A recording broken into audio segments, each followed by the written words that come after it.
Le Rendez-vous Tech est financé par ses auditeurs. Aujourd'hui, nous remercions tout particulièrement Sebos, LDVC, PLGL, Clément, Mister Clem, Alexandre Datt, Fabien Leblanc, Fabrice, Max Wouz, Alexis Froissart et Marc Billois.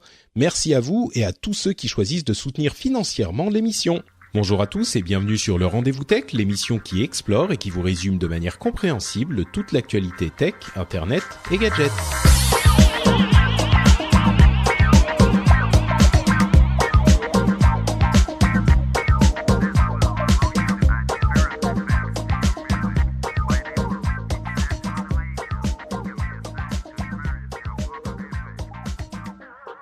Bonjour à tous et bienvenue sur le Rendez-vous Tech, l'émission hebdomadaire où on vous résume toute l'actu tech, internet et gadgets. On vous fait un petit résumé, une petite compilation des news les plus importantes et en plus on les met dans leur contexte, on les analyse, on les explique de manière simple et compréhensible et j'espère avec un petit peu d'analyse intéressante pour les experts. Aujourd'hui on va vous parler de l'algorithme, des algorithmes et de la relation changeante qu'on a avec ces merveilles de la technologie. On va aussi parler d'Apple qui fait des petits changements potentiels dans sa stratégie et qui pourrait avoir des grosses conséquences et des grosses implications. On va parler donc de processeurs et d'intelligence artificielle, etc. Et puis on aura plein d'autres petites news et rumeurs comme d'habitude avec de l'énergie verte, des nouveaux processeurs, des téléphones de qualité, des DNS à choisir, etc., etc. Plein de choses intéressantes dont on va vous parler. Je suis Patrick Béja et aujourd'hui, j'ai le plaisir de recevoir à nouveau Cédric Ingrand, grand journaliste technologie TF1. Comment ça va ? Si tu veux. Ça va très bien, Patrick. C'est toujours un plaisir. Merci de te joindre à nous. Je crois comprendre que tu nous fais cette émission en direct d'un Huawei P20 dont on va parler un petit peu tout à l'heure. Oui, c'est pas pour le goût de la performance, c'est juste parce que j'ai eu un problème avec mon MacBook, donc on est passé plan B, qui est mon ordinateur au boulot, qui marchait très bien, sauf que pour le son, il s'entendait pas avec la mixette, c'est dommage, je suis heureux, un vrai son professionnel comme à la télé, tu vois. Et donc voilà, le plan C, c'est le kit oreillette du Huawei P20, qui, coup de chance, était bien chargé à ce moment-là, et qui en plus a 2 SIM, donc normalement doit avoir plein de data pour faire du Skype. Bah écoute, toi en plein Paris avec une technologie de pointe et moi dans la campagne finlandaise, puisque ceux qui me suivent sur Twitter le savent, j'ai déménagé dans la campagne finlandaise pour la partie Finlande et on est en train de tester la connexion 4G au milieu de nulle part. Je suis à genre 10 km du magasin le plus proche et j'ai quand même la 4G. C'est beau la Finlande. Donc, à un moment, t'auras de la fibre à un moment ou... Mais j'ai de la fibre, j'ai déjà de la fibre, figure-toi. Amazing. Mais oui, j'ai déjà de la fibre. Le truc, c'est qu'il y a des travaux pas loin et donc l'électricité coupe et j'ai pas encore les onduleurs pour pouvoir gérer la chose. Donc, pour le moment, 4G et ordi portable. Mais les onduleurs arrivent, donc ça sera mieux. Voilà. Ça c'est pour la petite vie de Patrick. On va continuer avec la petite vie de la technologie. Et on a un premier sujet qui est assez intéressant, qui est une sorte d'agrégation de réflexion. Vous savez que dans l'émission, on essaye toujours de parler non seulement des informations spécifiques, tech, un petit peu techniques, mais aussi des tendances et de ce qu'on voit en tant que spécialiste et analyste et connaisseur du marché et de l'industrie, des tendances qui sont en train de poindre le bout de leur nez. Et un truc qu'on a remarqué avec bien sûr les scandales liés à Facebook, mais pas seulement, c'est une sorte de reconsidération de l'algorithme. Et quand je dis l'algorithme, c'est presque avec un A majuscule. C'est pour dire l'idée même et la puissance de l'algorithme. C'est un petit peu l'algorithme c'était une solution magique en fait à énormément de problèmes et maintenant on est en train de se rendre compte que c'est pas si magique que ça en fait les algorithmes ou peut-être que c'est magique mais qu'il y a des petits soucis que ça peut poser également. C'est plus une sorte de messie qui allait nous sauver et réussir à comme je disais, résoudre des problèmes qui semblaient insolubles jusqu'ici. Mais il y a aussi des défauts, comme pour toute technologie, qu'il faut prendre en compte.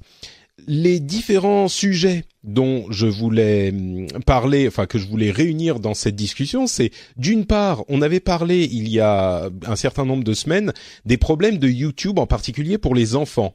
On sait qu'il y avait des vidéos assez perturbantes pour les enfants, enfin disons que certains créateurs destinés aux enfants, mais qui étaient complètement bizarres, étranges et voire même, comme je disais, très perturbantes. Et YouTube et Google se sont penchés sur le problème et ont essayé de le résoudre, mais ils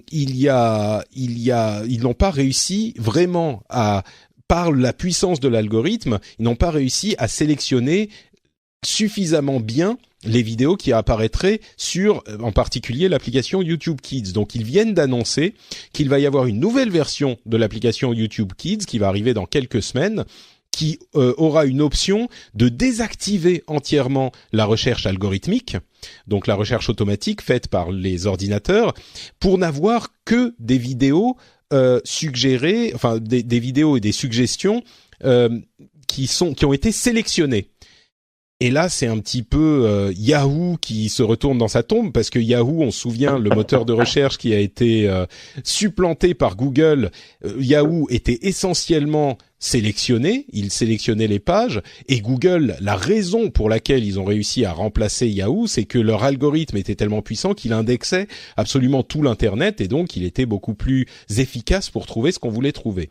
Donc il y a cette histoire de YouTube qui est significative à mon sens avec YouTube Kids. Il y a l'application Quant Junior, là encore on parle d'enfants, on connaît tous le moteur Quant qui respecte votre vie privée, qui est d'ailleurs un moteur de recherche français. Ils ont une application qui va arriver bientôt, qui s'appelle Quant Junior, qui a un algorithme spécifiquement dédié à la recherche de contenu approprié pour les enfants, mais pas que, ils ont aussi une partie, là encore, sélectionnée. Et donc, c'est une sorte de liste blanche de sites qui sont appropriés et ils les autorisent à passer sans passer par l'algorithme. À côté de ça, il y a eu différentes personnes qui ont publié des papiers d'analyse justement qui disent que l'algorithme n'est pas tout puissant et que d'une part, il est inévitable dans les applications où on partage les informations, quand même pour les applications du type on peut imaginer WhatsApp où c'est des messages privés. Au bout d'un moment, on finit par avoir des messages privés de groupe. On parle d'utilisation intensive, bien sûr. Des messages privés de groupe où il y a énormément de gens. Les jeunes l'utilisent beaucoup comme ça. Et puis, on va avoir 5, 10, 20, 30, 15 messages privés de groupe où il va y avoir dans chacun 20, 30, 40 personnes. Au bout d'un moment, ce genre de truc, ça a aussi... l'organisation simplement ne fonctionne pas sans une sorte de newsfeed. Et le newsfeed, pour l'organiser, il faut forcément avoir une sorte de truc algorithmique contrairement à ce que pensent certaines personnes, on pourra en discuter. Mais donc l'algorithme est à la fois une sorte d'inévitabilité et en même temps a des défauts qui ont été mis à jour ces derniers temps avec différents exemples dont on parlait. Donc, après cette longue explication, je me retourne vers Cédric. Et donc, toi, en tant que connaisseur de la chose, qu'est-ce que tu penses de toute cette histoire, des qualités et des défauts de l'algorithme? Est-ce qu'on est en train de passer dans un monde post-algorithmique? Non, je pense pas. Non, je pense qu'on est justement en plein dedans et j'ai même l'impression qu'on est presque qu'au début en fait. Donc de fait, il y a des choses sur lesquelles les algorithmes sont pas parfaits, comme par exemple la curation. J'aime pas ce mot parce qu'on dirait une procédure médicale.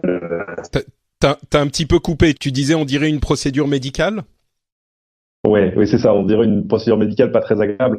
Mais aujourd'hui, avoir un YouTube Kids, par exemple, qui te dise d'un seul algorithme, enfin, avec mes algorithmes, je vais filtrer de manière efficace des choses qui sont du contenu. Le contenu, c'est très compliqué. Souviens-toi des soucis que Facebook peut avoir avec la nudité, par exemple. Ça y est, on a des algos qui peuvent détecter de la nudité dans une image.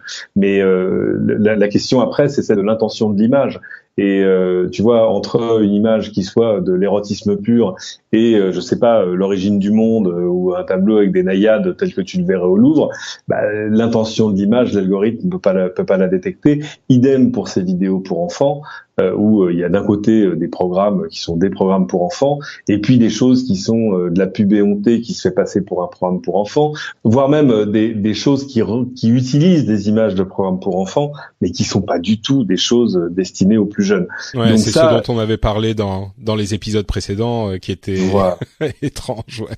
Ça, l'intention d'un contenu, l'algorithme est vraiment pas fait pour arriver à le détecter, quoi.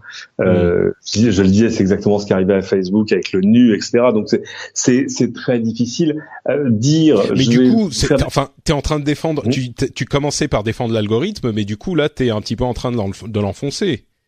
Non. C'est-à-dire que ça peut pas servir aujourd'hui à tout. Peut-être qu'un jour les algorithmes arriveront à avoir, tu vois, le fond culturel nécessaire pour détecter l'intention d'un contenu. C'est chaud.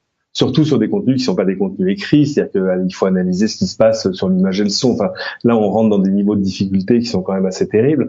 Mais donc, l'algorithme peut pas servir à tout. Et quand on annonce qu'on va faire du contenu sélectionné, si tu veux, par exemple, pour Netflix, c'est beaucoup plus facile de dire je vais vous faire des suggestions et d'investir dans des algorithmes qui essaient de te faire des suggestions judicieuses sur ce que tu pourrais vouloir regarder. Pourquoi ? Parce que les données, les contenus qu'ils détiennent, ils les connaissent, ils sont sélectionnés à l'entrée. Sur YouTube, c'est pas du tout le cas. N'importe qui peut poster n'importe quoi et dire ceci est le dernier épisode de Peppa Pig, alors qu'en fait, je sais pas, ils ont fait un doublage affreux où Peppa Pig a des aventures sexuelles avec ses camarades de classe. Alors c'est pas affreux en soi, ça peut faire rire les adultes, mais c'est pas fait pour les enfants. Mais du coup, ouais, ce que tu es en train de dire, c'est que l'algorithme est bon pour plein de trucs, mais pas pour la curation. Et j'ai l'impression qu'à chaque fois qu'on parle de curation, on parle particulièrement au cas de figure où il y a des contenus dont on n'est pas certain de l'origine, et quand on s'adresse plus particulièrement aux enfants. C'est un petit peu ce sur quoi on revient à chaque coup. Mais il y a une autre utilisation qui est limite controversée de l'algorithme chez certaines personnes.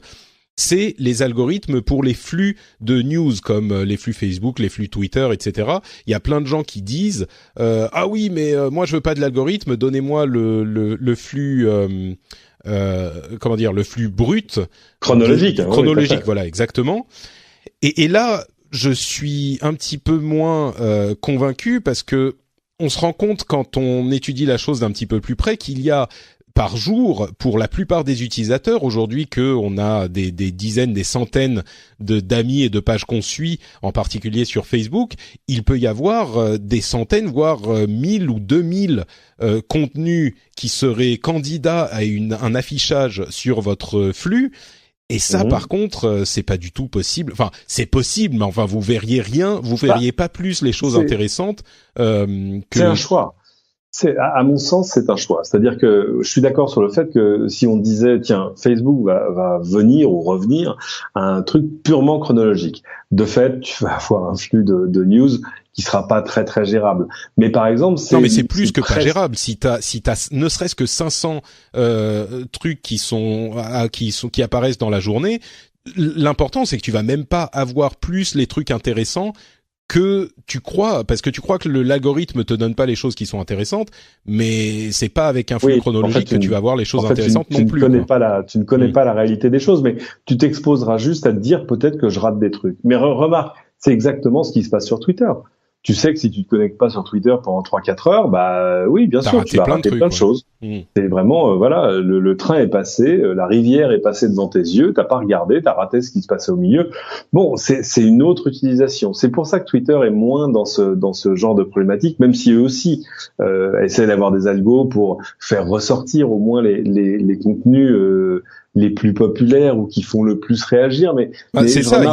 Même eux, ils ont une section, une petite partie algorithmique qui est la partie in case you missed it, si vous l'avez raté. C'est ça. On peut voir effectivement certaines mises à jour qui sont du coup, on peut imaginer panacher les deux. C'est-à-dire que ton Facebook peut te dire, ah, voilà les trucs qui sont arrivés, qui, selon nous, sont importants pour vous dans la journée écoulée, par exemple. Et puis après, tu retombes sur un flux purement chronologique. C'est un choix. Moi, j'ai pas de souci avec ça. Mais après, la question, c'est comment tu sélectionnes. C'est quoi les métriques?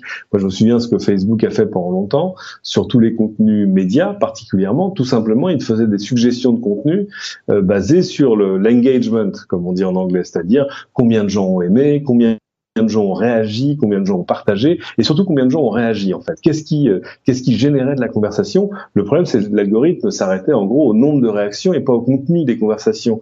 C'est pour ça que tu voyais apparaître sur ton flux plein de trucs sur le jus de citron soigne le cancer, etc. Et évidemment, en dessous, t'avais des querelles quasi religieuses entre mais si je vous jure que c'est vrai et non mais attendez, vous êtes des crétins, la science ne dit pas ça.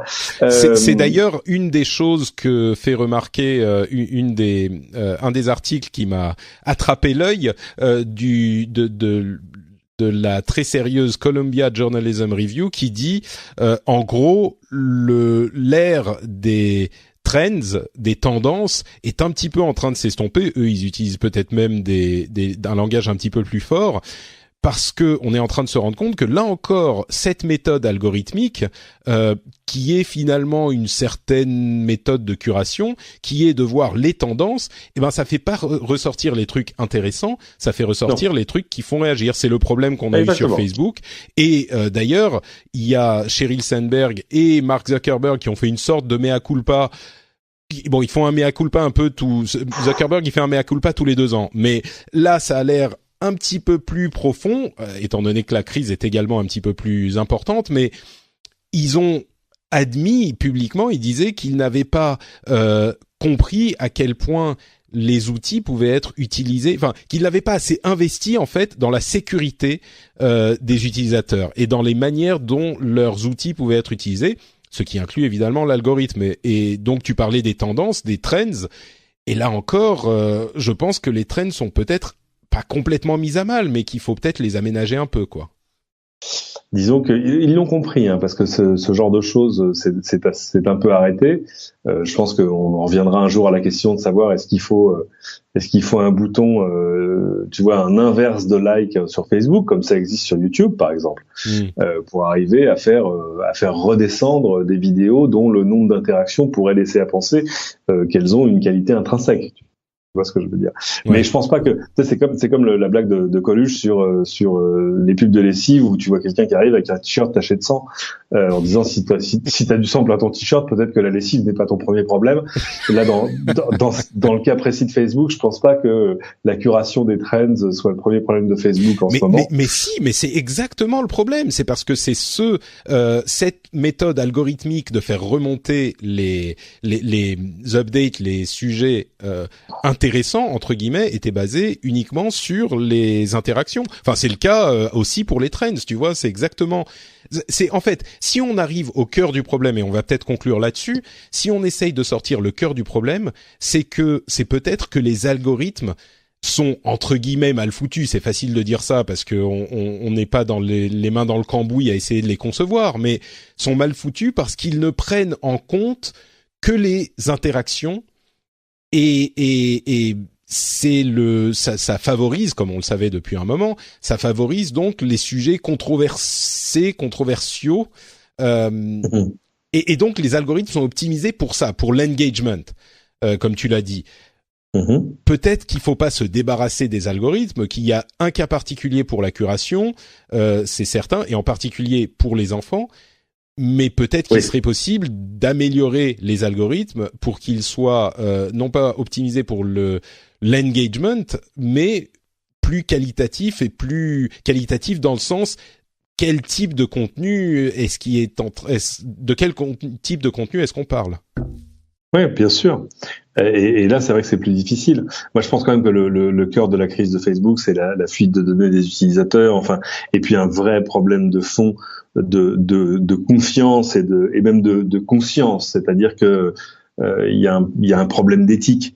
C'est clairement ce qui est en train de ressortir. Mais c'est ça, à la limite, qui encore une fois, je pense que peut-être que c'est moi qui m'accroche trop à mon idée d'algorithme, et les auditeurs, vous pourrez me le dire dans les notes de l'émission, mais tout revient finalement à cette question d'algorithme qui favorise les interactions. Quand on dit engagement, c'est interaction finalement avec le contenu. Parce que quand on parle de la fuite des données, oui, bien sûr, c'est en soi un problème, mais la raison pour laquelle ces données avaient une importance, c'est parce qu'ensuite, on peut cibler les gens en fonction de leurs intérêts pour qu'ils interagissent avec les contenus et que du coup, ils se propagent plus. Donc, on revient toujours à cette question d'algorithmes qui favorisent la diffusion des contenus qui font réagir. Et je ne sais pas s'il y a un autre moyen de sélectionner les contenus qu'on va vous montrer, parce que comment savoir si quelque chose est intéressant ou pas à l'échelle. Alors, à l'échelle de quelques vidéos, c'est pas trop compliqué. On pourrait faire de la curation, mais à l'échelle de dizaines de milliers, dizaines de millions de contenus par jour, si on le file pas à un ordinateur. Oui, c'est ça. C'est immensément compliqué. Il faut rappeler que Facebook, c'est combien? Il y a combien de gens qui travaillent chez Facebook? Je crois que c'est 25 000 environ. 25 000 personnes peuvent pas surveiller les contenus de 2 milliards d'utilisateurs. Ouais. Après, et même 200 000 personnes peuvent pas surveiller les contenus de 2 milliards. C'est pas un problème qu'on peut résoudre en ajoutant. Enfin, on peut améliorer un petit peu les choses, mais les Chinois seraient pas d'accord avec toi. Eux, ils ont trouvé des solutions justement en résolvant à la chinoise le problème, c'est-à-dire par le nombre, avec leur troupes qui elles font de la censure, disons-le. Oui, disons que la solution chinoise c'est plus simple, c'est que t'as la gâchette facile, quoi. Tu bloques tout, donc c'est effectivement. Tu bloques pas tout, mais tout à coup, il y a des mots clés qui du jour au lendemain ne fonctionnent plus sur les moteurs de recherche. Des mots que tu peux plus publier sur les réseaux sociaux, etc. Bon, c'est autre chose. Et puis des dizaines de milliers de personnes qui font à leur manière de la curation de contenu. Bon, on va dire ça comme ça. Bon, si vous avez une solution magique pour régler les problèmes d'algorithmes des réseaux sociaux et des sites de recherche, etc. Faites votre propre réseau social. Ça serait une bonne idée. Je crois que la leçon, on a clairement pas de solution, mais la leçon qu'on en tire, c'est vraiment la cristallisation de ce truc qui était dans l'air, c'est que comme finalement tu l'as bien synthétisé, l'algorithme est un problème spécifiquement pour la curation, mais la curation est partout, donc peut-être que c'est un truc à prendre en compte dans la conception des algorithmes qui ne privilégieront peut-être pas autant l'interaction à l'avenir que c'est le cas aujourd'hui. La question qui est énorme, c'est savoir quoi privilégier plutôt que l'interaction, parce que c'est la seule donnée qu'on ait qui soit un clair indicateur d'intérêt pour le. Oui, puis c'est une question d'intérêt dans tous les sens d'intérêt, c'est-à-dire que l'intérêt de Facebook, c'est de générer de l'interaction. Bien sûr. Parce que plus tu génères d'interaction, plus tu génères de trafic. Je sais plus qui me disait que Zuckerberg avait dit qu'il voulait voir baisser un peu l'activité de ses utilisateurs. Ça, je pense pas. Je sais pas quelle est la source réelle de ce truc. Mais c'est ce qui est d'ailleurs en train de se passer, parce qu'apparemment même aux États-Unis, le temps passé sur Facebook baisse. Les jeunes générations, ils vont beaucoup moins. Ils montrent moins de contenus qui viennent des pages professionnelles et plus de contenus. Enfin. Et donc mécaniquement plus de contenu des relations personnelles qu'on a, donc ça diminue l'engagement parce qu'il y a moins de. Mais moi qui ai plus Facebook sur mon smartphone depuis je sais plus les vacances de fin d'année, j'ai gagné un temps fou, c'est-à-dire que je suis plus non mais c'est vrai, je suis plus à la merci de la notification sur vous avez vu machin a publié un statut, il n'avait pas publié depuis un certain temps. Genre, est-ce que ça en fait quelque chose d'intéressant? Vous avez vu machin a parlé de machine, on dirait un truc de cours d'école. Par contre, ça m'a permis d'observer ce qui se passe quand tu arrêtes de te connecter à Facebook. Et là Facebook devient un peu comme une vieille maîtresse délaissée, c'est-à-dire qui te pourrit la gueule de messages. Moi, un truc que j'aime beaucoup, j'utilise pas beaucoup. Mails en disant mais vous n'êtes pas venu depuis longtemps. Ouais, j'utilise pas beaucoup Facebook de base.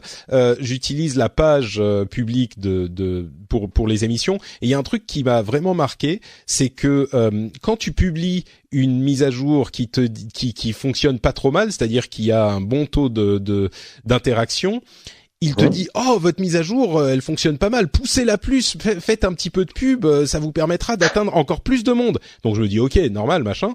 Et quand tu as une mise à jour qui fonctionne pas super bien, il te dit il t'envoie aussi un message en te disant mais votre mise à jour il y a d'autres personnes qui ont fait des mises à jour similaires et ça a poussé l'interaction à fond, vous devriez faire de la pub pour pousser l'interaction. C'est très vicieux quoi. Non, mais c'est là où l'intérêt de l'utilisateur se heurte aussi à l'intérêt aux intérêts de Facebook, bien sûr, oui. de Facebook. C'est-à-dire que Facebook, c'est pas que de l'interaction, c'est aussi du business. Donc c'est ça aussi qui complique les choses. Et moi, je suis assez frappé par le peu de qualité de leur communication de crise, quoi. C'est terrifiant. Ouais. Ça, c'est effectivement un autre problème. Moi, je dirais qu'effectivement, c'est assez surprenant de constater que, en fait, c'est ce problème qui est au cœur des problèmes d'algorithmes, c'est l'interaction qui est comment dire, le pavé dans la mare, l'épine dans le pied, c'est la malédiction de l'interaction qui est qui pourrit les algorithmes en fait. Finalement, c'est pas les algorithmes qui sont vraiment problématiques, c'est ce que cherchent à faire les algorithmes. Et ce que cherchent à faire les algorithmes, c'est de l'interaction. Donc peut-être que c'est de là que vient le problème. C'est qu'il faut faire des algorithmes, créer des algorithmes qui sont pas uniquement dédiés à l'interaction et à pousser l'interaction. Bon, on ne résoudra pas ce problème tout de suite, mais on peut discuter d'autres problèmes, comme par exemple, encore une fois, n'hésitez pas à nous dire ce que vous en avez pensé dans les commentaires de l'émission, mais on va passer à autre chose avec Apple, qui a deux news plutôt intéressantes, j'ai trouvé. D'une part, ils ont réussi à débaucher Gianandrea, qui était le Chief Search and AI Executive Vice President, donc Executive Vice President of Search and AI, donc le vice-président exécutif de la recherche et de l'intelligence artificielle, qui va maintenant travailler chez Apple pour gérer l'intelligence artificielle, la stratégie de l'intelligence artificielle. En gros, il va essayer de faire en sorte que Siri ne soit pas pourri comme il est aujourd'hui. Et c'est, je pense, une énorme un énorme débauchage pour Apple, parce que ils ont vraiment un problème là-dessus. Et s'il y a des gens qui savent comment corriger ces problèmes, ça sera les gens de chez Google qui ont développé tout ça, quoi. Alors après, on peut se dire, est-ce que c'est un problème d'algorithmie, est-ce que c'est un problème de données aussi, parce que c'est mon Google Home est merveilleux, il sait où je travaille, il sait où j'habite. Enfin, il a plein d'éléments de contexte que j'ai pas besoin de lui repréciser. Siri en a forcément un peu moins, il a moins d'historique sur moi, donc on va retomber dans un truc où tout à coup Apple va dire il va falloir que je collecte un peu de data quand même. Moi je crois pas. Moi je crois pas. Moi je crois que c'est une question de, enfin ils avaient pas les bonnes équipes, ils avaient pas réussi à décider ce que devait être Siri à la base, et ils ont jamais réussi à rattraper leur retard. Je pense qu'ils avaient juste pas les bonnes personnes. Ils avaient des personnes très bonnes, mais il faut des personnes, enfin j'imagine qu'il doit y avoir 20 personnes dans le monde, tu vois, qui sont capables de faire ce type de... Non, il y en a bien plus que ça. Non, vraiment, il y en a bien plus que ça, et il y en a plein qui sont françaises. Mais je sais, ça je sais bien. Faut juste les débaucher, et la surenchère...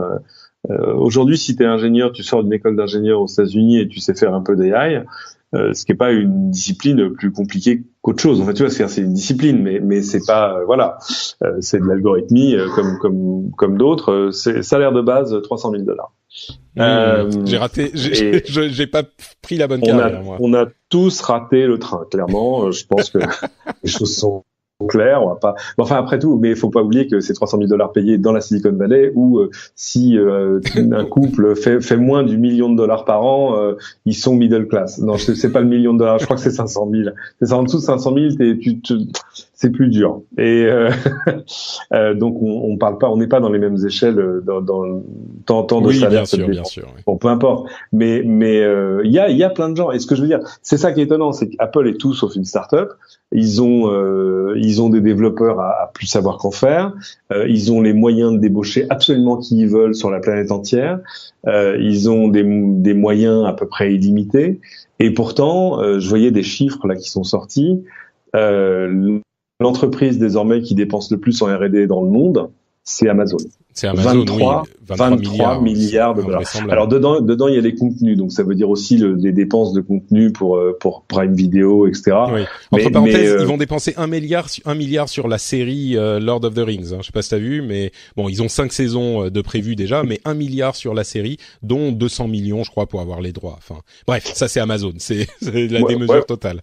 Moi qui n'ai aucune fascination pour le Seigneur des Anneaux, je comprends pas pourquoi, mais bon, pourquoi pas. Je comprends pourquoi ils le font. Ouais. Mais bon, pour pas passer trop de temps sur l'intelligence artificielle, simplement, effectivement, ils ont débauché quelqu'un d'important. Toi, tu penses que c'est pas forcément la clé.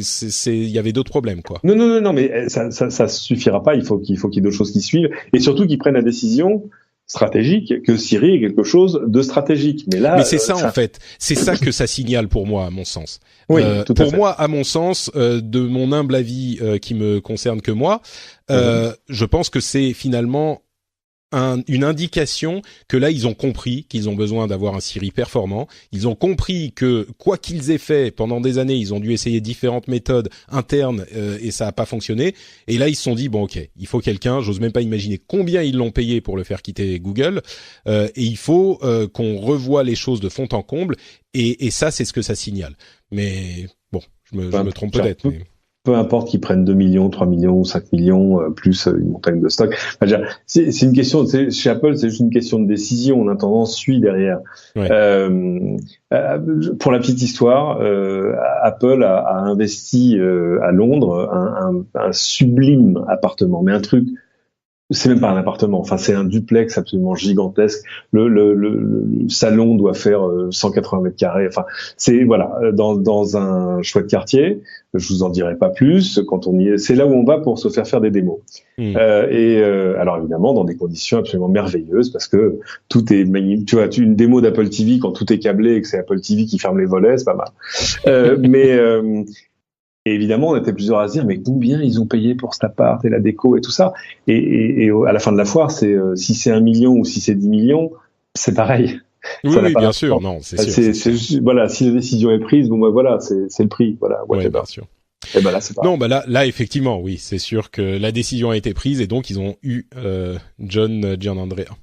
Une autre chose, toujours chez Apple, qui est même peut-être encore plus importante, c'est ces informations, ces rumeurs, selon lesquelles Apple serait en train de planifier la conception, ou plutôt la fabrication, de leur propre processeur pour Macintosh d'ici à 2020, et donc ils n'utiliseraient plus les processeurs Intel. Alors évidemment, l'action d'Intel a dévissé au moment où ça a été cette rumeur a été sortie. Et finalement, on en parle depuis un bon moment, mais ça serait encore plus cohérent aujourd'hui. Intel a jamais vraiment réussi à répondre aux besoins des processeurs, enfin des constructeurs qui voulaient des processeurs qui consommaient très peu. Alors ça va beaucoup mieux aujourd'hui, mais on n'est toujours pas à un niveau qui soit complètement satisfaisant. Apple fabrique ou conçoit ses propres processeurs depuis un bon moment pour les appareils mobiles, les fameux A1, A2, aujourd'hui on est à A11.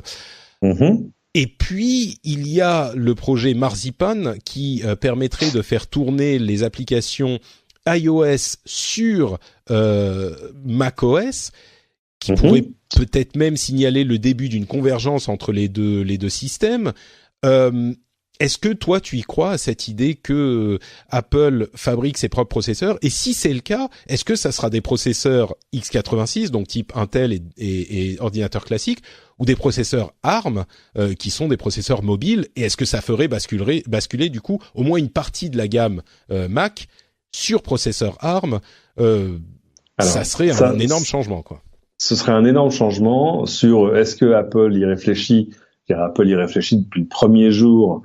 1, où ils ont signé avec Intel, 2, où ils ont eu de leur propre capacité de design de puces, parce que c'est des puces basées sur une infrastructure ARM, ce qui veut dire qu'en gros, ça te permet de customiser complètement l'architecture selon ce que tu veux faire avec. Ça pose plein de questions. Est-ce que ce serait du ARM ou du x86? On voit mal Apple être juste comme une espèce de AMD en plus, quoi. Ou alors, faut juste racheter AMD, c'est pas très cher. Non, mais c'est vrai. Non, mais oui, bon.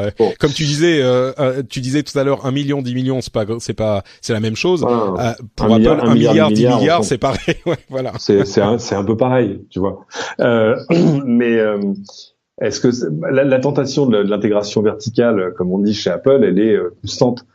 Maîtriser de bout en bout ce qui va dans la machine, c'est constant. Mais moi, je me serais attendu, par exemple, à ce que ils s'intéressent plus aux écrans, parce que pour l'instant, les écrans sont des choses qui sont produites dans des usines qui ne sont pas les leurs, et pourtant ils en consomment énormément. Ils sont les premiers consommateurs d'écrans au monde, sinon ils font pas de télé. Enfin, pas encore. Mais t'y crois toujours, tu lâches pas l'histoire de la. Non, il y a encore eu des histoires le mois dernier sur ils travaillent sur le micro LED, etc. Bon, mais ça, on y reviendra. Oui, le micro LED, ça peut servir à d'autres choses que des télés, hein, mais. Exactement. Oui, mais tu sais, la différence, c'est que la télévision, c'est vraiment du design industriel matériel. Évidemment, les processeurs aussi, mais les processeurs, c'est designé, ça peut presque être designé dans un bureau, tu vois. C'est de la logique. Donc, oui, mais après, il faut les faire. Après, il faut les fabriquer. Ah oui, mais après, tu donnes ton design à une usine et eux, mais attends, non. C'est comme pour faire un iPhone. La moitié du travail du design industriel de l'iPhone, c'est pas tant de faire le design de l'iPhone, c'est de faire le design des machines qui vont fabriquer l'iPhone. Ouais. Et ben là, c'est pareil. La moitié à la louche, évidemment, de ce que, par exemple, Intel dépense en R&D sur ses processeurs, c'est le design du processeur d'un côté et le design des fabs de l'autre. Parce que là, on sait que ça y est, ils vont passer à du comment on appelle ça? Flûte, à du 7 nano. Mais 7 nano, enfin, c'est-à-dire que t'as des circuits où tu vois, tout à coup, il va finir par y avoir 3 atomes, c'est un peu compliqué, ou 5. Et là-dessus, évidemment, des gens comme Intel ont une très très large avance en termes de technologie pure. C'est-à-dire que d'abord, pour que Apple puisse switcher à ses propres puces, il faut qu'elles soient au moins aussi bonnes. On est d'accord. On supporterait pas que oui et non, d'avoir tu sais, juste une puce Apple à l'intérieur. Je sais ça pas parce que ils peuvent. Voilà, exactement. S'ils te font un MacBook Air, tu vois, un nouveau modèle de MacBook Air qui certes ne sera pas aussi puissant qu'un modèle qui aurait un processeur Intel, mais par contre, il va avoir 30 heures d'autonomie. Ce qui est pas non plus totalement impossible, les gens se diraient peut-être bon bah voilà, je charge mon ordinateur une fois par semaine et j'ai plus à m'emmerder à le trimballer.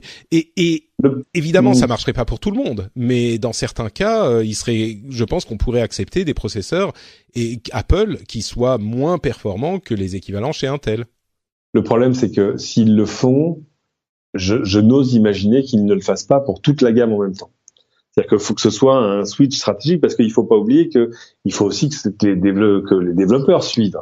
Et là, il y a un boulot faramineux pour tous les gens qui ont fait des applis sur Mac. Alors évidemment, il y aura des SDK géniaux, etc., qui vont dire je vous fais plusieurs versions. Je vous recompile le truc facilement, machin. Voilà, ouais, vous allez voir ce que vous allez voir. Mais dans la vraie réalité vraie, les gens vont essayer de travailler quand même sur un seul set de binaires. Donc, je veux dire, pour que ça ait du sens, il faut qu'il le fasse sur toute la gamme en même temps. C'est-à-dire qu'il faut que mon MacBook Pro 15 pouces, du coup, il va falloir que mon futur MacBook Pro 15 pouces avec un processeur Apple marche au moins aussi bien que la même chose avec un Core i7 ou un Core i9. Ouais, mais ça sera pas possible, effectivement. Là, je vois pas le truc arriver, donc. Voilà. Ouais. Et il est là le problème, c'est-à-dire que si on savait faire aussi bien qu'Intel pour moins cher et chacun dans son coin, Intel n'existerait plus depuis longtemps. Or, eux, ils mettent bien 10 milliards par an de R&D sur leurs puces. Donc, c'est pour ça que c'est un peu... pendant longtemps, je disais que c'était du wishful thinking, comme on dit. C'est-à-dire, ouais, vous avez très envie que ça arrive et tellement envie que vous pensez que ça va arriver. Voilà. Alors, peut-être pour toi, c'est pas plus probable maintenant qu'il y a 5 ans. Si, bien sûr. Ah si, c'est bien plus probable parce que d'abord la convergence en termes de puissance commence à, on n'y est pas, mais c'est beaucoup plus crédible que ça l'était au début. Oui, c'est ça. C'est-à-dire que même un processeur ARM commence à être correctement puissant. On en parle depuis peut-être 3 ans. On dit le dernier iPhone il est presque aussi puissant que machin. Aujourd'hui, si on attend encore, on parle de 2020. Si on attend encore 2-3 ans, on arrivera à un niveau acceptable, quoi. c'est pas inimaginable. Mais par contre, moi je serais très en colère si Apple disait voilà, ça y est, on switch avec ARM parce que nous avons notre nouveau processeur. Ce sera pas A parce que A c'est vraiment la série des smartphones, mais voilà, M comme Mac, notre processeur M1. Si c'est ça le nouveau processeur quand il sort, vous me donnez tous une bière. Notre processeur M1 machin, regardez, nous avons fait des benches absolument remarquables, regardez, on bouge des filtres sous Photoshop. Si tu t'aperçois après que, mais finalement, il est quand même 30% moins véloce sur plein de choses que tu faisais avant, que ça marche pour plein de trucs, mais pas pour le jeu, bref, il faut pas que ce soit une solution au rabais, sauf, justement, et là t'as raison, si ça ne concernait qu'un nouvel entrée de gamme, parce que c'est là aussi où ils ont un vrai souci. On parlait du marché de l'éducation encore récemment avec oui, on en a beaucoup parlé à l'épisode précédent. Voilà, le entre guillemets nouvel iPad. Là, tout à coup, si ça servait à dire, regardez, on vous a sorti des MacBooks, on a mis nos puces dedans, et ça nous permet de faire un MacBook à, 4,99, pas sûr, 5, disons, 4,99. Là, tout à coup, tout le monde s'y retrouve. Écoute, moi, j'y crois pas du tout. Je crois pas du tout à ton scénario. Moi, je pense que aujourd'hui, d'une part, les MacBooks à 500 ou 600 euros, jamais de la vie. Ça, j'y crois pas du tout. J'attends pour aujourd'hui au bureau un laptop à 100 euros. Donc oui, non, mais d'accord, mais on faudra voir ce que c'est. Mais surtout, je pense que la question de la puissance est une question qui préoccupe très très très peu de gens et que la plupart des utilisateurs n'en ont rien à faire. La plupart des utilisateurs, comme on le sait tous, ils utilisent le navigateur, le mail, Facebook et voilà. Et pour la plupart des utilisations, à part peut-être on va dire les jeux, et sur Mac les jeux franchement voilà, et le calcul 3D, parce que même le montage vidéo aujourd'hui c'est très possible à faire sur des machines qui tournent avec des processeurs ARM d'aujourd'hui. Bien sûr. Donc la question de la puissance ne va pas vraiment être aussi problématique que tu sembles le croire. Et on arrive à un plateau, d'ailleurs, je voulais en parler dans le sujet suivant, mais peut-être qu'on peut en parler maintenant. Les nouveaux processeurs Intel de 8e génération sont désormais disponibles. Ils sont sortis avec pas énormément de bruit. Il y a peu de gens que ça intéresse et il y a très peu de différence avec ceux d'avant. On a un plateau de puissance depuis un bon moment déjà, mais encore plus aujourd'hui, qui fait que au fur et à mesure que les processeurs ARM rattrapent leur retard, ils vont arriver aussi à ce plateau de puissance au-delà duquel finalement la puissance supplémentaire est accessoire. Ça sert pour certaines personnes, mais pas pour beaucoup de monde. Et comme on le sait bien, Apple s'intéresse au grand public et donc il n'est pas totalement impossible qu'il abandonne l'idée d'une puissance monumentale. Ils vont dire on est presque aussi puissant avec leur démo bien arrangée, où on est genre 3% plus puissant que tel truc dans telles conditions, mais ça ils vont pas le dire. Et au final, la machine sera 30% moins puissante, mais elle aura une durée de vie plus longue ou d'autres avantages qui compenseront. Moi, je crois à ce scénario. Je sais pas si ça sera 2020 ou si ça arrivera, mais si ça arrive, je crois à ce type de scénario. Bon, on verra. On verra. Dernière news rapide, les Mac Pro, pour ceux qui attendent, pour les fans d'Apple qui veulent encore des machines professionnelles en Mac, les Mac Pro n'arriveront pas cette année, mais en 2019. Les nouveaux Mac Pro, vous vous souvenez du Mac Pro poubelle là, qui était sorti et qui a pas été mis à jour depuis 2012, 2013. Les prochains arrivent, ils ont dit qu'ils arriveraient, mais pas avant 2019. Donc bon courage. Depuis, on a l'iMac Pro qui déchire, quoi. Ça c'est vrai. Et qui aurait pensé qu'un iMac serait aussi puissant? On va faire une petite pause pour remercier les auditeurs qui choisissent de soutenir l'émission sur Patreon. Vous savez que cette émission est entièrement financée par ses auditeurs et n'a aucun sponsor ou société tierce qui vient nous donner de l'argent. Donc, c'est grâce à vous que l'émission tourne et je voudrais remercier tout particulièrement aujourd'hui Tony Rangling, Marco Polo, Damien Baudet, Nicolas Pouillot, Nicolas Poulot, Jean-Baptiste Aubert, Anthony Chour, Anthony Chour, c'est le mec Chour, François Dehaïb, Olivier Claude, Jérémy Capaces et Nurbex Fine Arts Photographie. Merci à vous tous. Et si vous aussi vous pensez que l'émission est sympathique et vous fait passer un bon moment, essayez de considérer l'idée de passer sur patreon.com/rdvtech et de donner un petit $1 par épisode. C'est pas grand chose, mais chaque dollar compte.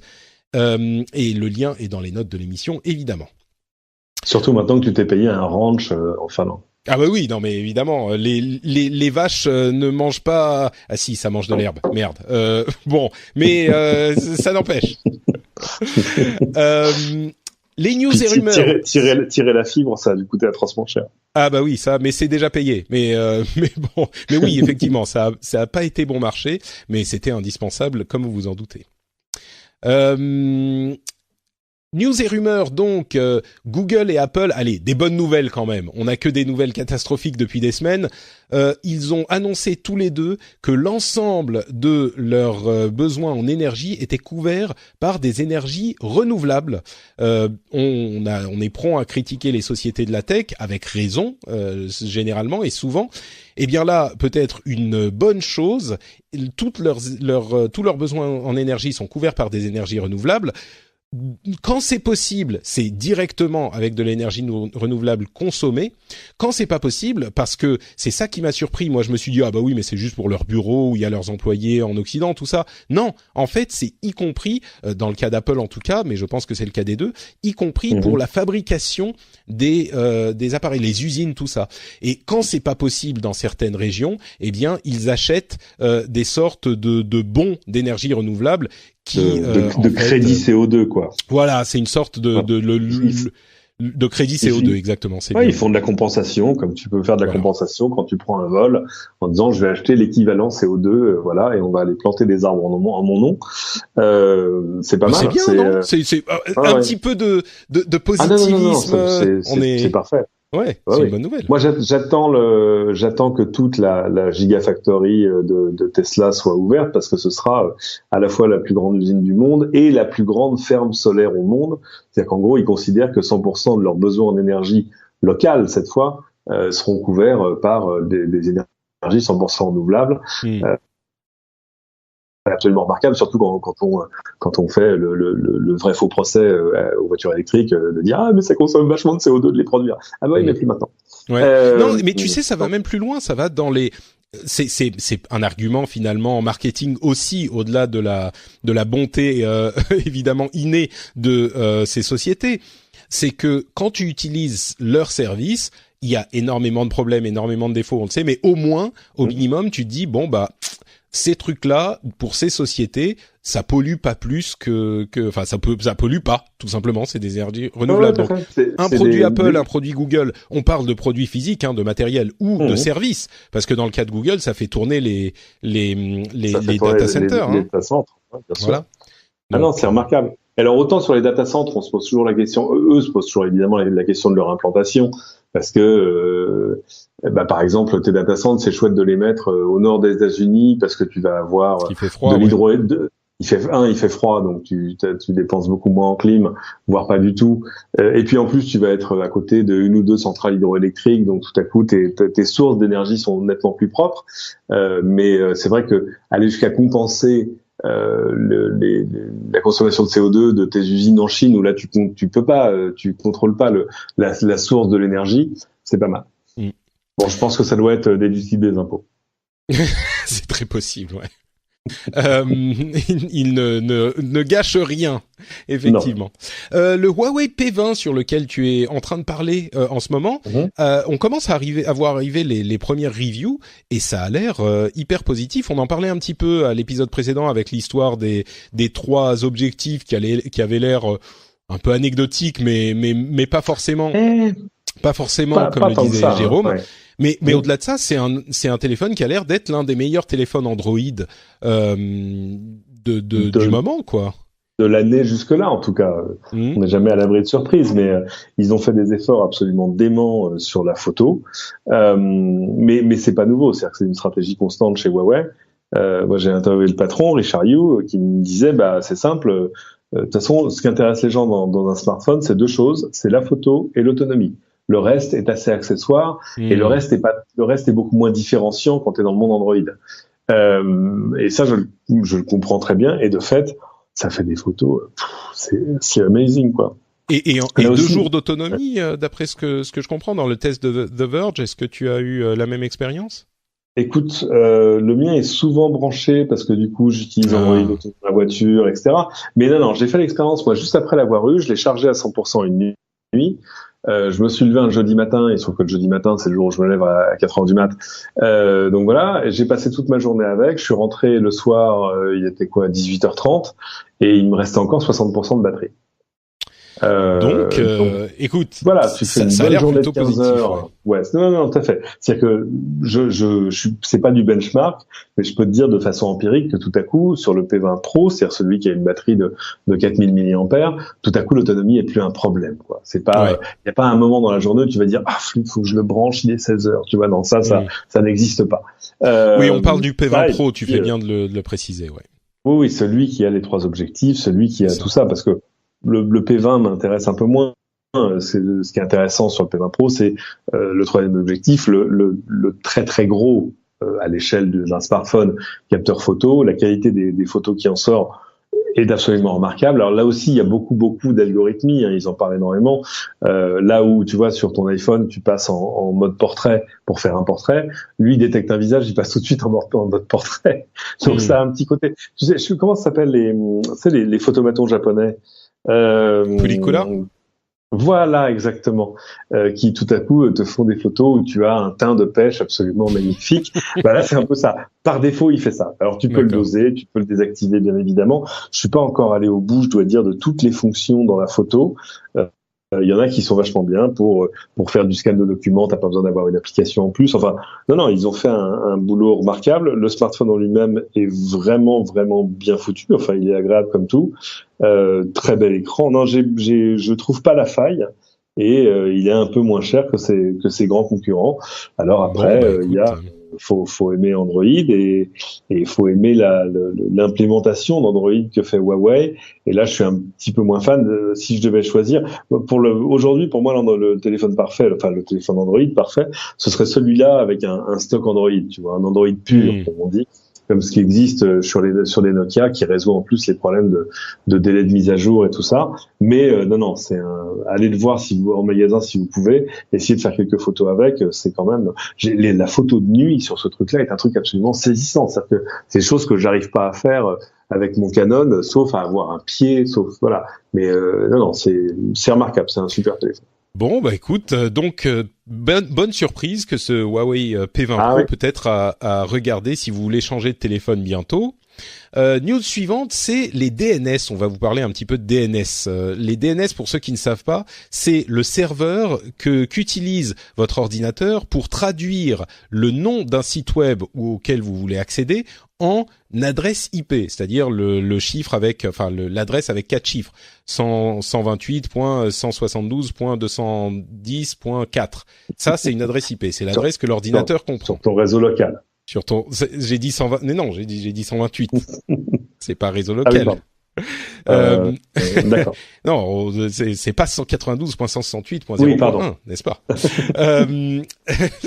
Donc, ce que je disais, c'est que il y a les DNS qui sont, en fait, il y a des tonnes de DNS partout dans le monde, et la traduction du nom google.com ou apple.com ou huawei.com ou là où vous voulez accéder, ou tf1.fr par exemple, ou lci.fr, lci.fr au hasard. Ça aurait trop en adresse IP, elle se traduit en clair. Même si votre site est en HTTPS, en sécurisé, en chiffré, la traduction se fait en clair. Et donc, les DNS, en fonction de qui opère le domain name server, on peut utiliser ces données pour tout plein de choses. Et donc, il y a plein de gens qui utilisent différents types de DNS, soit parce qu'elles sont plus rapides, soit parce qu'elles sont opérées par d'autres personnes, soit parce qu'ils font pas confiance à leur DNS. Il y a plein de raisons. Google avait une DNS que n'importe qui pouvait utiliser depuis longtemps, c'est la 8.8.8.8. Je crois qu'ils ont 4.4.4.4 aussi. Je crois qu'ils ont non, c'est 4, il y avait aussi 4.4.8.8, si mes souvenirs sont bons. D'accord. Voilà. Mais sauf que Google, il y a eu pendant très longtemps OpenDNS, dont les adresses sont moins mnémotechniques, mais qui marchaient remarquablement bien et qui étaient dans l'ensemble le plus rapide aussi. Mm-hmm. Et là, il y a aussi d'ailleurs Quad 9 dont parle Corben dans l'article auquel je me réfère, qui est là aussi une organisation à but non lucratif qui opère cette DNS. Et il y a désormais Cloudflare qui a chopé l'IP 1.1.1.1 qui appartenait à une organisation non gouvernementale aussi, mais en fait le problème c'est qu'elle était inutilisable parce qu'il y a plein de gens qui utilisent 1.1.1.1 pour faire des tests, pour envoyer du travail, donc ils pouvaient pas l'utiliser. Et Cloudflare, c'est une société qui gère justement l'excès de trafic. Donc c'est sans doute l'une des seules sociétés, il y en aura peu, qui peuvent utiliser cette IP en faisant quelque chose. Et donc ils ont décidé d'en faire une DNS.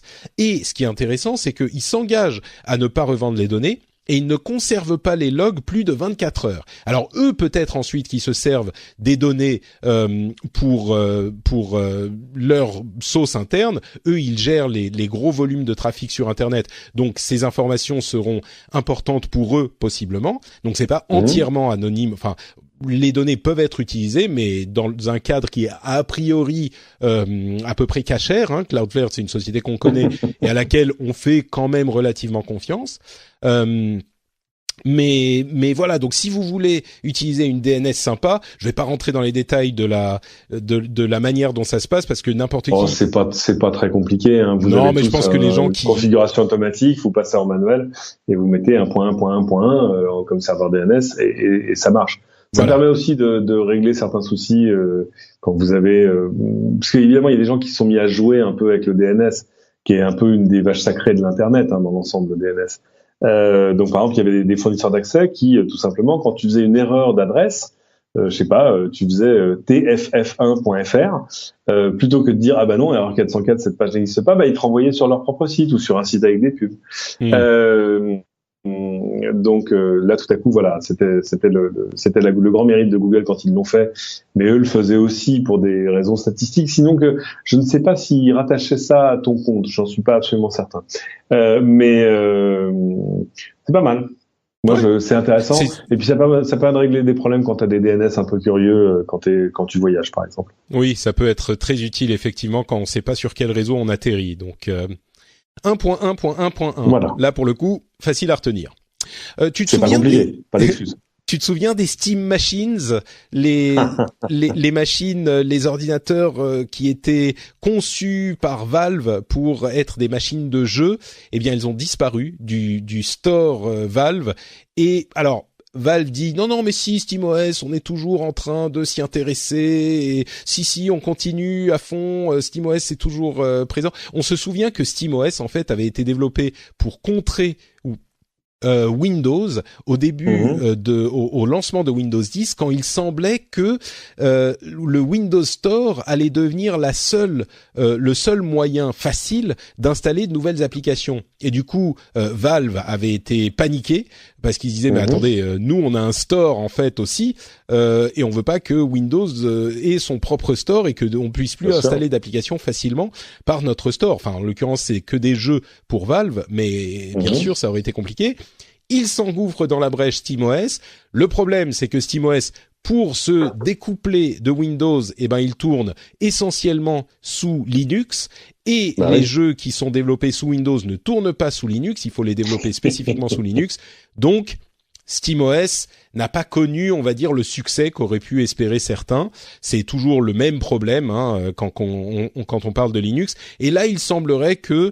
Alors, Valve dit si, on est toujours à fond dessus. Moi, je commence à me dire que aujourd'hui que cette histoire de Windows Store, exclusivité d'installation par Windows Store, semble s'être un petit peu éloignée. Moi, je crois que il lâche un peu l'affaire sur SteamOS et les Steam Machines. Ouais, je pense aussi. Ouais. Bon, on est d'accord sur ce coup. Il y a eu un article intéressant qui parlait des jeux de chirurgie plastique destinés aux enfants. Je sais pas si t'as vu ce nouveau. Non.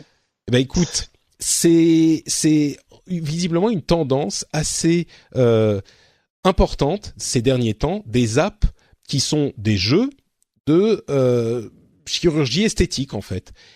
Et c'est destiné aux enfants. C'est pas juste un truc qui aide les chirurgiens à montrer à quoi vous ressemblerez après votre coup de scalpel. C'est vraiment des jeux, genre le truc. Nose Doctor Fun Kids Game, Celebrity Plastic Surgery Hospital, Little Skin Doctor Treatment Game et ce genre de trucs. Visiblement, il y en a de plus en plus. Ça plaît beaucoup aux enfants et donc les experts sont en train de tirer la sonnette d'alarme. J'en parle parce que c'est intéressant de faire le parallèle avec les histoires de YouTube et les animations destinées aux enfants qui étaient un petit peu bizarres. Là, on est quand même clairement dans un truc qui est, enfin, j'allais dire à la frontière du malsain, mais je crois qu'on a dépassé la frontière en fait. C'est pas malsain, c'est juste inquiétant quoi. Je crois qu'on est déjà du mauvais côté de la frontière. Mais peut-être que nous sommes aussi, toi et moi, en train de devenir des vieux cons. Il faut aussi faire face à cette réalité-là. Tu sais, c'est marrant que tu dises ça parce que quand j'ai lu cet article, je me suis dit ouais, mais moi quand j'étais plus jeune, les vieux de mon âge, de l'âge que j'ai aujourd'hui, paniquaient sur les FPS et les jeux de tir où on devait massacrer des méchants, des zombies, machin. Ça se trouve les enfants ils voient ça, ils disent bah attends, je sais bien que je vais pas aller me faire charcuter le nez parce que j'ai joué à un jeu de chirurgie esthétique, t'es con quoi. Peut-être pas dans ces termes, j'espère, mais c'est ça. C'est ça, papa, tu fais chier, ça va, quoi. C'est bon. Non, mais c'est vrai. Donc peut-être qu'on s'affole pas pour quelque chose qui est finalement, tu vois, c'est comme nos parents à nous qui s'affolaient peut-être sur, je sais pas, les films d'horreur par exemple. Et finalement, on a survécu dans l'ensemble. Mais oui, c'est quand même d'un goût, un peu douteux. Oui, au minimum, on va dire d'un goût douteux, effectivement. Voilà. Bon. Les frasques de Donald Trump, il est en train d'implémenter des taxes douanières de la Chine. Pour les importations de la Chine, on sait qu'il n'était pas très fan du déficit commercial qu'a les États-Unis avec la Chine depuis un moment, et il est en train donc d'implémenter ces taxes dans des domaines bien sûr qu'on peut imaginer, c'est-à-dire essentiellement la technologie, l'aérospatiale, les machines, etc. Et logique. Et ce qui est marrant, c'est que dans le même temps, ou quelques jours après, Xi Jinping a annoncé que lui, il allait au contraire relâcher les barrières douanières. Et là, c'est vraiment, enfin. Et en même temps, c'est marrant et pas marrant. Il se met à attaquer Amazon du jour au lendemain. Là, on reparle de Donald Trump. Il se met à attaquer Amazon en disant que il ruine le service postal américain. Alors que là où on a tendance à penser que les géants de la tech ruinent le monde réel, eh ben en fait, il est assez probable que la seule raison pour laquelle le service postal américain est encore capable de travailler, c'est justement la livraison à domicile des choses achetées par Internet. Et évidemment, dans ce domaine, Amazon représente une immense majorité du trafic. Et alors, il y a des gens qui disent oui, mais il pourrait avoir un meilleur deal avec Amazon et gagner plus d'argent. Mais le service postal a confirmé qu'il gagnait de l'argent, donc il travaillait pas à perte avec Amazon et qu'il gagnait de l'argent sur ses contrats. Donc, bien sûr. Enfin, il y a des fois, on se demande de quoi on parle. Non, bien sûr, Amazon fait perdre de l'argent à plein de gens, hein, mais pas aux services postaux et pas aux services de livraison. Même si là aussi, ils ont une grosse tentation d'intégration et enfin, ils ont envie de pouvoir un jour tout faire eux-mêmes. Et ils ont déjà, je crois, leur flotte d'avions. Ils ont déjà. Oui, tout à fait. Ils sont en train de préparer un service de livraison maison aussi, ouais.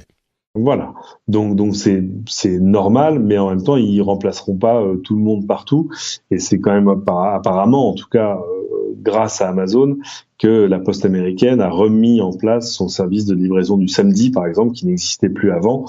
Donc voilà. Enfin, qu'Amazon fasse perdre de l'argent à du commerce de détail dont certains sont des potes de Donald Trump, ça c'est pas discutable. Bon, Mais c'est possiblement un peu plus vicieux. Jeff Bezos, en son nom personnel, est le propriétaire du Washington Post, qui n'est pas particulièrement gentil à l'égard de Donald Trump. Donc bon. Fake news. Voilà, c'est ça. I declare this is fake news.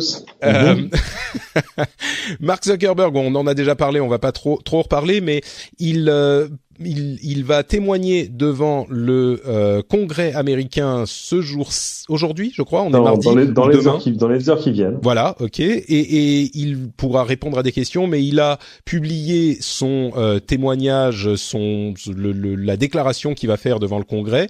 C'est une déclaration préparée, c'est normal, ça se passe comme ça, et ensuite ils vont poser des questions. Et comme on le disait tout à l'heure, bon, il y a un petit peu de mea culpa, mais on a vu également des articles qui détaillaient le nombre de mea culpa qu'a fait Mark Zuckerberg au cours des années, et c'est marrant parce qu'ils sont remontés jusqu'à FaceMash, qui était le premier, l'ancêtre de Facebook, on va dire. C'est une sorte de Hot or Not avec les photos des étudiants c'était Harvard, je sais plus où il était, enfin Harvard ou Princeton, Harvard, oui. Et il s'était excusé. C'est marrant parce que les excuses, le langage des excuses, c'est assez proche de ce qu'on voit aujourd'hui. Donc d'un côté, moi j'ai envie de croire qu'ils ont compris la leçon, mais en même temps, quand on voit c'est fool me once, shame on me, fool me 14 times, c'est fool me once, shame on you, fool me 14 times, c'est un peu shame on me au bout d'un moment. Donc ah oui, clairement. C'est-à-dire que son premier intérêt à Zuckerberg, c'est que dans l'ensemble rien ne change. Mais là, je crois qu'ils peuvent plus. Là, je crois que il y a cette réalisation de on va pas refaire le sujet sur les algorithmes machin, mais la réalisation de on a merdé, quoi. On n'a pas géré les choses comme il fallait, et on n'a pas été assez responsable. Et c'est normal, tu vois, quand t'es jeune et insouciant et plein d'énergie et fougueux. Non, mais c'est exactement ça. Tu y vas et tu go fast et tu break things. Voilà. Et puis au bout d'un moment, un petit peu après l'adolescence, on va dire au début de l'âge adulte, tu te rends compte que les actions ont des conséquences. Et je me demande si là, on n'est pas enfin arriver à cette étape-là de la vie de Facebook et de Zuckerberg. Peut-être pas, je me trompe peut-être, mais je me pose la question.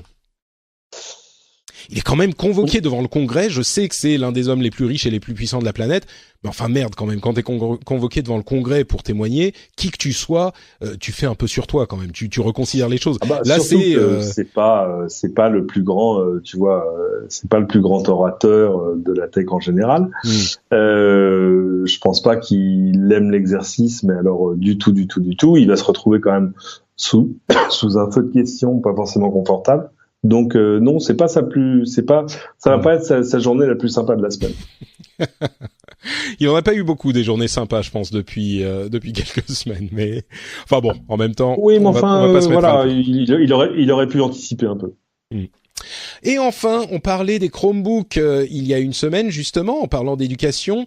Il y a, je parle de ce sujet pour deux raisons. D'une part, HP sort un Chromebook qui a un clavier détachable et un stylet. On parlait des tablettes. Et ben bon, là c'est un Chromebook tablette.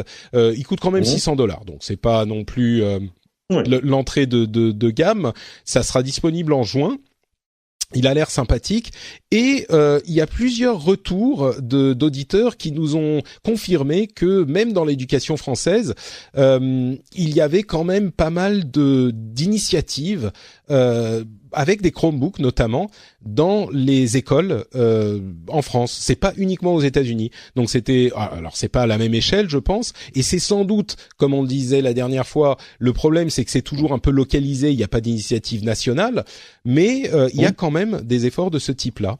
Et moi j'ai eu une pensée, je me suis dit mais il faudrait peut-être qu'on développe un truc au niveau européen, parce que là tout à coup on se retrouve avec 350 millions de personnes, des besoins, des budgets beaucoup plus importants. Alors évidemment l'administration c'est toujours compliqué à faire tourner, mais je me demande s'il faudrait pas développer un truc européen, et pour pas se reposer ni sur Apple ni sur Google pour ce genre d'outils, quoi. C'est difficile parce que c'est le genre de, tu vois, on on va revenir au Thomson TO7 où on va dire ça y est, on a une solution maison. Quoique Thomson is back, donc tout est possible. Mais c'est eux qui font l'ordinateur à 100 € que j'attends là. Ah, d'accord, je ne savais pas. Ouais, voilà, c'est bon. Et développer des contenus, tout ça. Enfin, surtout qu'on a quand même pas les mêmes écoles, on n'est pas au même rythme, on n'a pas les mêmes cursus. Ouais, oui, bon, c'est sûr. Et moi, j'allais dire uniquement un truc pour l'éducation, tu vois, pas forcément. Oui, bien sûr. Non, mais je parle que de ça. Mais les Chromebooks, c'est pas mal. Bon, ça mérite de la simplicité. Ça fait tourner des web apps, donc des trucs parfaitement ouverts qui peuvent tourner sur n'importe quoi d'autre. Ça a surtout le mérite pour une école d'une maintenance proche de zéro, d'une sécurité facile à gérer. Enfin, tu vois, c'est bon. Peut-être des outils web tout simplement qui seraient accessibles de n'importe quel ordinateur. Je sais pas. Bon, je suis clairement pas ministre de l'éducation. Clairement. Mais tu as choisi l'exil. Tu as choisi l'exil, souffre-en les conséquences. Oui, c'est vrai. Mais bon, les Chromebooks visiblement sont pas aussi absents des écoles françaises qu'on le pensait. Donc bonne nouvelle, je pense. Et il y a eu des commentaires très intéressants dans les notes de l'émission, enfin dans les commentaires de l'émission, auxquels vous pouvez toujours participer, bien sûr, sur frenchspin.fr, et on vous y encourage. Ça va être la fin de cet épisode, et donc, comme toujours, je propose à mon invité de nous dire où on peut le retrouver sur Internet et ailleurs. Cédric, dis-nous tout. Alors, si vous êtes très très matinaux, levez-vous le jeudi matin, en tout cas, très tôt pour venir voir la matinale de LCI. Ou couchez-vous tard. Ou couchez-vous extrêmement tard, parce que quand même c'est 6h40, 7h40, donc... mais quand j'étais moi-même plus jeune, tu vois, quand j'étais aussi fou que Mark Zuckerberg, il m'arrivait de me coucher moi aussi. Et après j'ai fait des enfants. Enfin bon. Et 6h40, 7h40. Sinon, vous pouvez me suivre évidemment sur Twitter, @Cédric. Et allez voir sur lci.fr la rubrique innovation pour laquelle je travaille avec mes camarades. Magnifique. Pour ma part, c'est NotePatrick sur Twitter et sur Facebook. Oui, Facebook, tout à fait.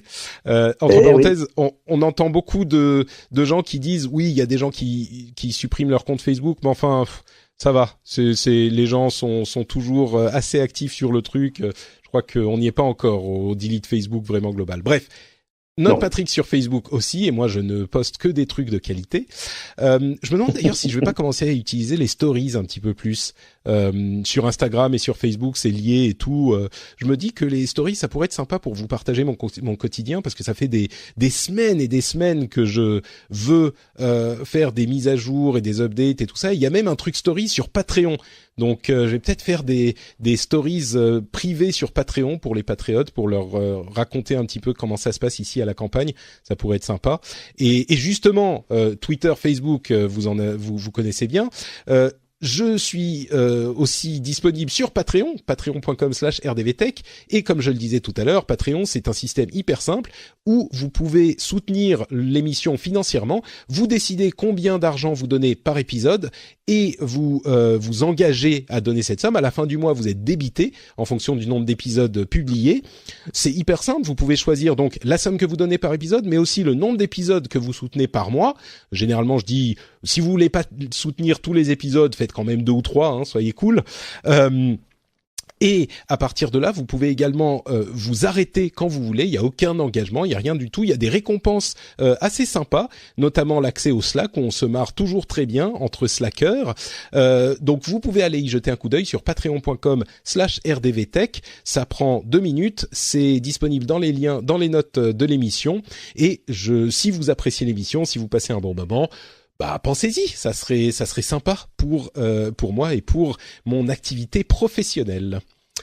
C'est tout. On vous remercie de nous avoir écoutés et on vous donne donc rendez-vous pour un prochain épisode dans une petite semaine.